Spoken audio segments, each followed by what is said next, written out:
A scuba regulator is a complex piece of equipment designed and engineered to exact specifications. The design phase takes a considerable amount of research and development time. Manufacturers make regulator first stages from brass or titanium. Workers machine each part from a solid rod of metal. Most regulators make extensive use of brass. It is an ideal metal that doesn't oxidize as readily as steel or aluminum and withstands high pressures.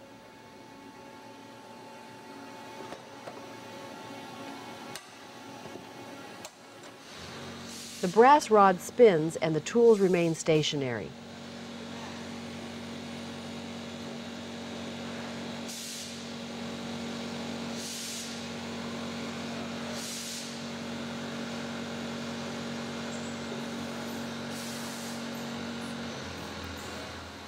Various tools precisely machine the metal into a regulator body.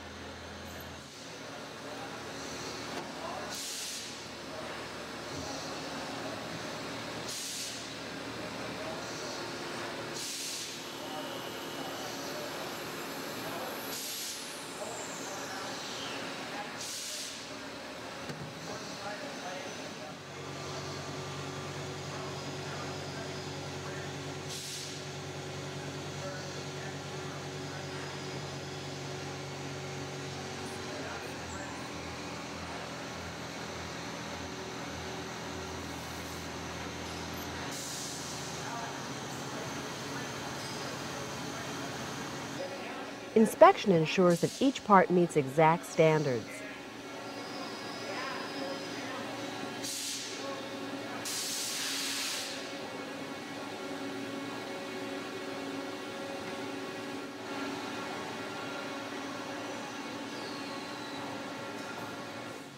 Titanium's greater hardness requires a different machining process, but the result is the same.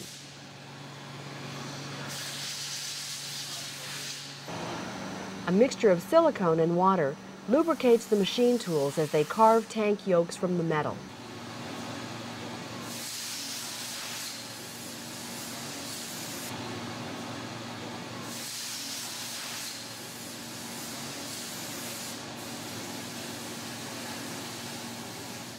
To use brass in a regulator, it must be chrome-plated.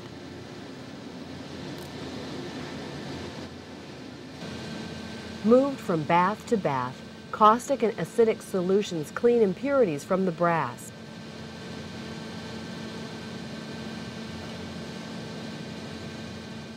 Electrolysis fuses layers of metal to the brass.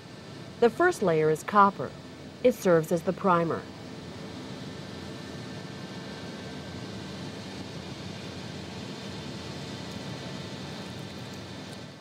A nickel layer provides corrosion protection.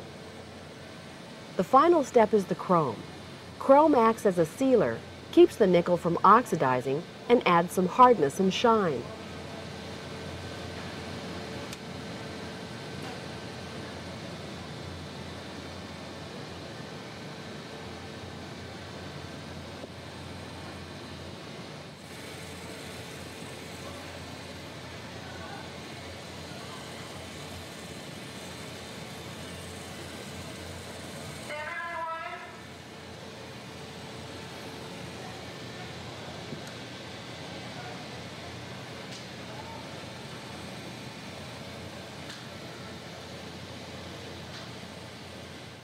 The high-pressure seat is the heart of the first stage.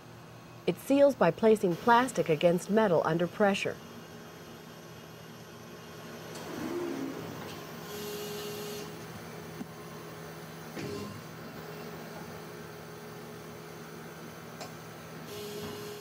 Inspection ensures that the plastic and metal of the high-pressure seat have bonded properly.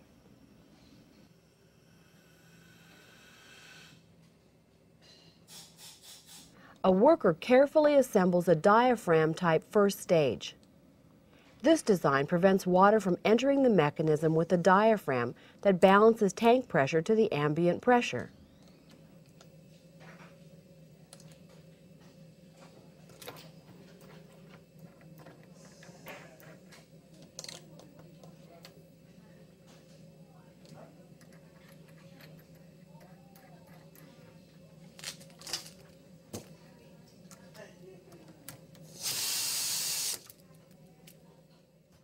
The high-pressure seat assembly combines the seat, filters, and retaining clips in one unit.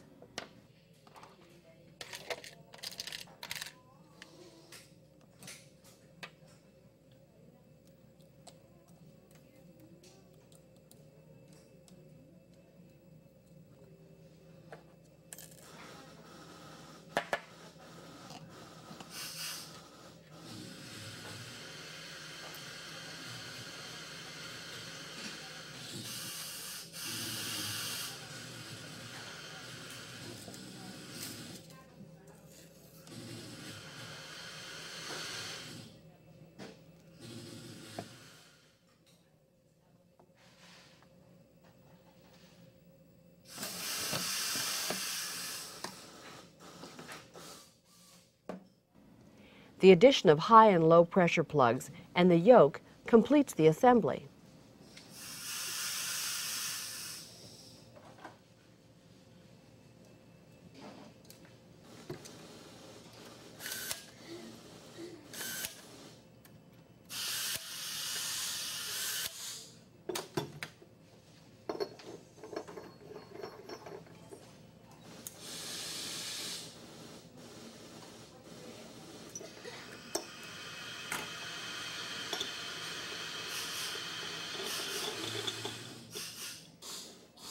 Testing verifies that the first stage functions properly, lowering the tank pressure to an intermediate pressure usable by the second stage.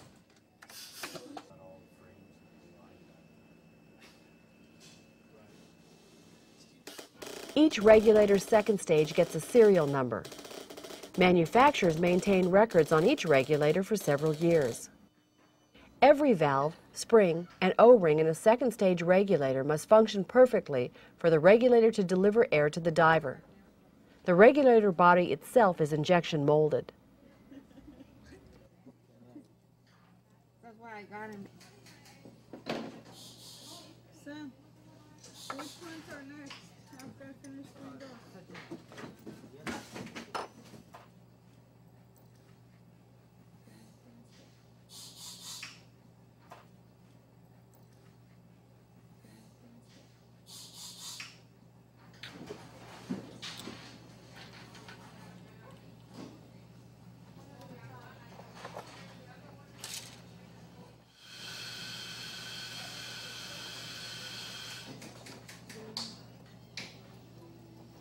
So the shiny goes on the bottom, right?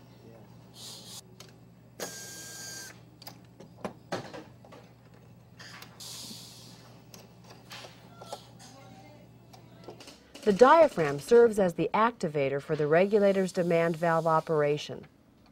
When the diver inhales, the diaphragm pushes on the operating lever, which opens the valve and releases air for the diver to breathe.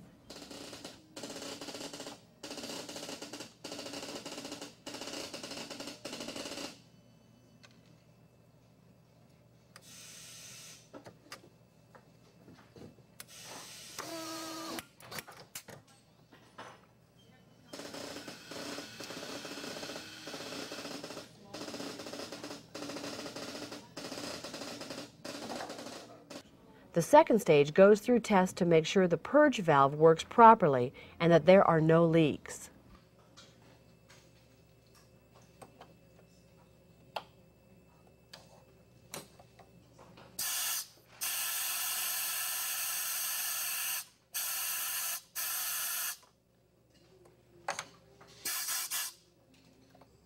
A regulator must pass a final check, ensuring that all the parts work together properly.